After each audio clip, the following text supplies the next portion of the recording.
அனைவருக்கும் வணக்கம். இன்னைக்கு நம்ம பார்க்க போற மூலிகை பார்த்தீங்க அப்படின்னா மைமோசா புடிடா. அது என்ன மூலிகை அப்படின்னு தானே பார்க்குறீங்க. இருங்க நான் உங்களுக்கு காட்டுறேன். பார்த்தீங்க அப்படின்னா அந்த மூலிகை மைமோசா புடிடா அப்படின்ற சயின்டிஃபிக் நேம் இருக்கக்கூடிய தொட்டா சினிங்கி அல்லது தொட்டா சுருங்கி அப்படின்னு சொல்லக்கூடிய ஒரு வகையான தாவரம். ஒரு தாவரம் வெக்கப்பட்டு பார்த்துருக்கீங்களா? இதை தொட்டோம் அப்படின்னா இங்கே பார்த்தீங்க அப்படின்னா வெக்கப்பட்டு இது சுருங்கிக்கிறோம். இது பார்த்தீங்க அப்படின்னா அதிக அளவில் நமக்கு நன்மை தரக்கூடிய ஒரு மூலிகை தாவரமாக வந்திருக்குது.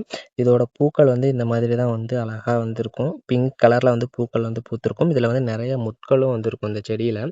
இந்த தொட்டாச்சினுங்கி செடி எதுக்கு அதிகமா பயன்படுது அப்படின்னு பார்த்தீங்க அப்படின்னா இதோட வேர எடுத்து நம்ம வூண்ட் ஹீலிங்க்கும், அது மட்டும் இல்லாம அல்சர் மாரியான ப்ராப்ளங்களுக்கும் மெடிசனா பயன்படுத்துறாங்க. அது மட்டும் இல்லாம இது சர்க்கரை நோய ரொம்ப அளவு கட்டுப்படுத்தக்கூடிய ஒரு முக்கியமான மூலிகை.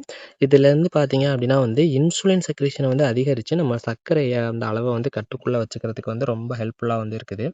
அது மட்டும் இல்லாம பார்த்தீங்க அப்படின்னா மெடிசினல் ப்ராப்பர்ட்டீஸ் தாண்டி இத நம்ம துளசி மாடத்தோட சேர்த்து நம்ம துளசி செடிய வச்சு வணங்குற மாரி, துளசியோட சேர்த்து நம்ம இந்த தொட்டாச்சினிங்கி செடியையும் வச்சு வணங்கிட்டு வந்தோம் அப்படின்னா நம்ம வீட்டுக்குள்ள எதிர்மறை ஆற்றல்கள் எதுவும் உள்ள அண்டாது அப்படின்னு சொல்றாங்க. துளசிய மட்டும் தனியா வச்சு வணங்காம, அது கூட தொட்டாச்சினிங்கியையும் வச்சு வணங்கணும் அப்படின்னா நம்ம வீட்டுக்குள்ள எதிரிகள் வரமாட்டாங்க. அதே மாரி எந்த எதிர்மறை ஆற்றலும் இல்லாம நல்லதே நடக்கும் அப்படின்னு சொல்றாங்க. சித்த மருத்துவத்த பொறுத்தவரைக்கும் இது பார்த்தீங்க அப்படின்னா சர்க்கரை நோய்க்கு ரொம்ப முக்கியமான அருமருந்தா பயன்படுது.